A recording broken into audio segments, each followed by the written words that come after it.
E aí galera, aqui professor Carlos Marinardes do Física em Box e nós estamos falando de estimativa e ordem de grandeza. Você deve ter visto na aula passada, onde a gente trouxe ali a teoria sobre ordem de grandeza, falou um pouquinho sobre estimativa e nessa aula nós vamos então resolver alguns exercícios sobre estimativa e ordem de grandeza.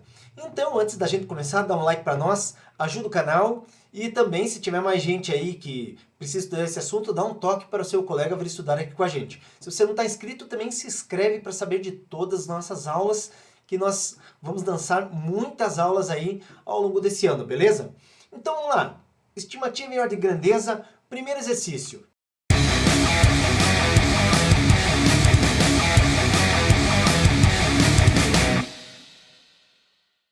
O índice de leitura no Brasil é de 2 livros por pessoa por ano, enquanto em países desenvolvidos esse índice chega a bons 15 livros por pessoa por ano. Qual é a ordem de grandeza de livros lidos no Brasil por ano?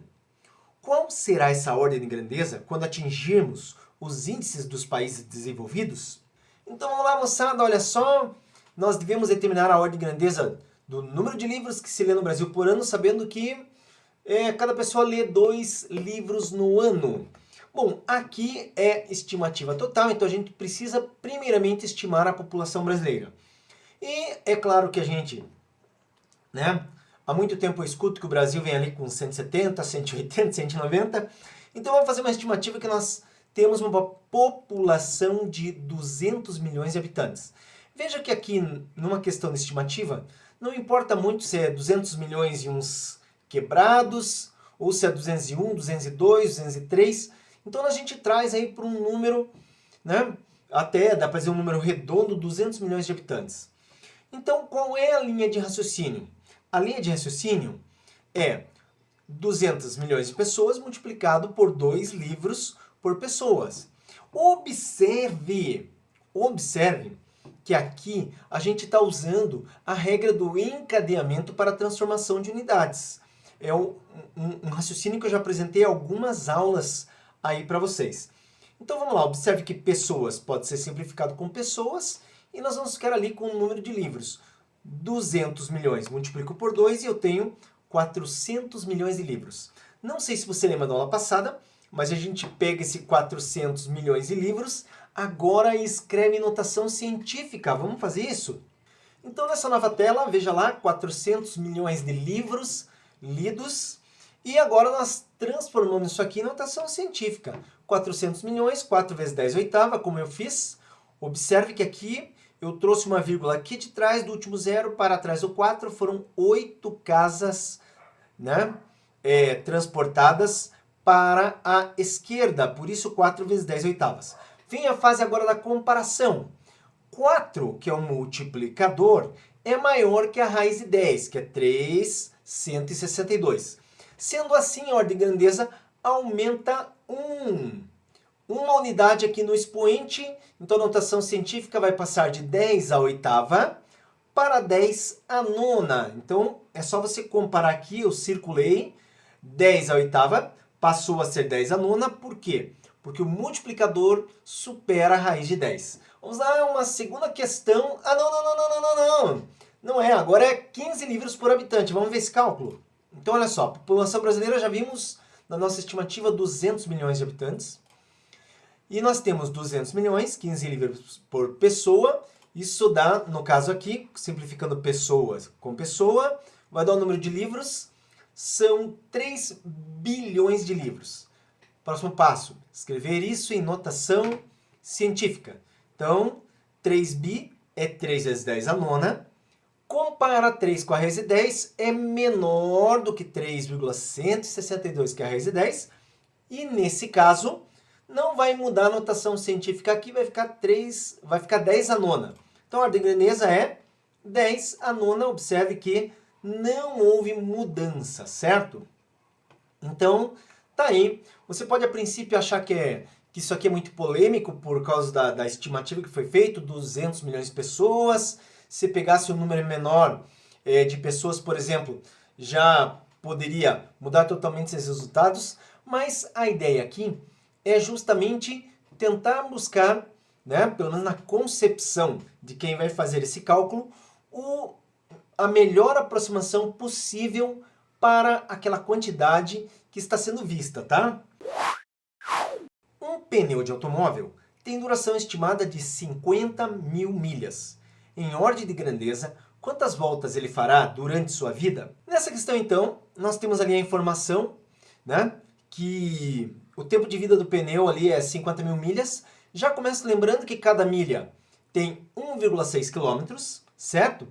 E agora observe que nós faremos uma transformação por encadeamento. No caso aqui, eu vou transformar ainda quilômetros em metros. Por quê? Porque na determinação do número de voltas vai aparecer metros para nós. Você vai acompanhar o raciocínio daqui a pouquinho.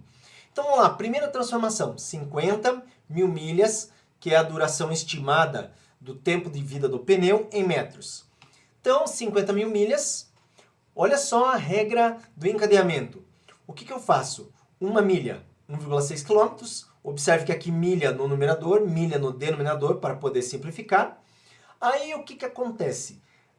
1 quilômetro, 1000 metros, e eu venho para as simplificações. Olha só, milha com milha, quilômetro com quilômetro, sobra apenas 1 metro.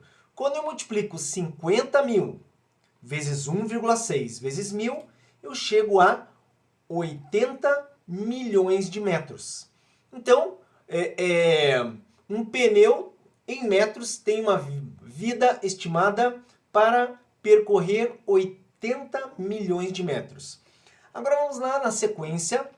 O raio da roda, estamos aqui estimando em 30 centímetros de raio mais ou menos. Ah, mas eu vi lá numa revista que é 26 ponto não sei o quê. Isso não importa, veja que é uma estimativa, então a gente estima que é aproximadamente 0,3 metros. Se você estimar um pouquinho diferente, o resultado provavelmente vai dar exatamente o mesmo, a ordem de grandeza. Então 0,3, e a gente vai calcular o quê? A circunferência, 2πr, a circunferência da roda. Então 2πr, o que nós temos? 2. O π eu estou aqui considerando 3. Você pode pensar, não, mas não é 3,14. Mas lembre-se, nós estamos falando de estimativa, então 3 ou 3,14 não vai fazer diferença. Multiplicado por 0,3, no final nós temos uma circunferência de 1,8 metros. Não seria absurdo nenhum, por exemplo, encontrar 2 metros ou até menos do que 1,8 metros. Tá? Seria um resultado que estaria girando nessa faixa. Bom, o que nós sabemos? A vida do pneu em metros, a circunferência, e quando a gente divide tudo que o pneu pode percorrer pela circunferência, nós temos então o número de voltas que ocorreram. Então tá lá, o número de voltas é 80 milhões por 1,8, e nós temos 44 milhões, 444, era vírgula alguma coisa, não precisa dessa vírgula, e eu já escrevi em notação científica, 4,4, 10 a 7 voltas. Vamos agora fazer a comparação. 4 é maior do que a raiz de 10, portanto, o que acontece? Se o multiplicador é maior do que a raiz de 10, nós vamos ter o acréscimo de uma unidade aqui na potência de 10, e nós temos que a ordem de grandeza do número de voltas é 10 a oitava. Então, para você ver a comparação, né? Aqui o valor estimado, 4,4, 10 a sétima, em ordem de grandeza, 10 a oitava voltas, tá? Mais uma questão aqui no Physics Inbox para você. Determine a ordem de grandeza do número de aspirações durante a vida média de um humano. Bom, o que essa questão quer falar? Quer falar a respeito da nossa respiração. Quantas vezes nós aspiramos o ar e soltamos em um minuto? Aqui, né, eu vou estimar que a gente faz aproximadamente 10 vezes por minuto, de puxar o ar e depois soltar o ar, que isso aconteça 10 vezes por minuto. E a vida média de um humano eu vou colocar aí como 70 anos. Nossa, mas eu acho que é 80 anos, não 70, professor. Mas como eu falei aqui, uma estimativa, não vai ser uma diferença tão grande, 70 ou 80 anos. E como eu disse, eu aqui vou estimar que seja 10 aspirações. De repente você acha que é 15, também poderia ser. Então vamos lá. O que nós vamos desenvolver agora? É uma regra de encadeamento, porque anos é uma medida de tempo. Só que nós estamos considerando que são 10 aspirações no minuto. Então eu vou transformar inicialmente anos em minuto. Regra de encadeamento, levando o seguinte raciocínio. Cada ano tem 365 dias. Cada dia 24 horas. Cada hora 60 minutos. E em um minuto tem 10 aspirações. Veja que sempre eu coloco, né, quando eu tenho um termo como acontece aqui com anos, no numerador, para simplificar eu jogo o ano no denominador e assim por diante. Nessa nova tela, então, nós vamos fazer as simplificações e olha só o que eu tenho. Ano com ano, numerador e denominador, dia com dia, hora com hora, minuto com minuto e sobra apenas aspirações. O meu produto, então, é 70, que multiplica 365, que multiplica 24, que multiplica 60, que multiplica 10. E se você jogar isso na calculadora, você encontrará esse número aqui que corresponde a 367.920.000 aspirações durante a vida, tá? Bom, isso aqui em potência de 10 corresponde a, no caso, 3,67 vezes 10 à oitava aspirações. Novamente, vamos no processo de comparação. O multiplicador 367 é maior do que a raiz de 10, 3,62. Portanto, a ordem de grandeza do número de aspirações vai ser 10 elevado à nona, porque 367 é maior do que a raiz de 10, 3,62. E aqui você compara, olha só, era 10 à oitava na estimativa, na ordem de grandeza. Uma unidade a mais no expoente, temos 10 à nona. Então essa aqui foi a aula de exercícios sobre estimativa. E ordem de grandeza, se você gostou, dá um like para nós. Se não está inscrito no canal, se inscreve. Se tiver dúvidas, escreve nos comentários. Se tiver amigos que precisam dessa aula, compartilha. E fica ligado no Physics in Box, porque nós teremos no Physics in Box cursos, acompanhamento para vestibular Enem e acompanhamento em alta performance, hein?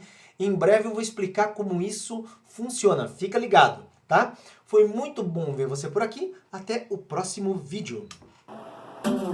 Vem, você aí, que não tá fazendo nada, dá um like pra mim, compartilha, avisa todos os amigos que eu estou aqui.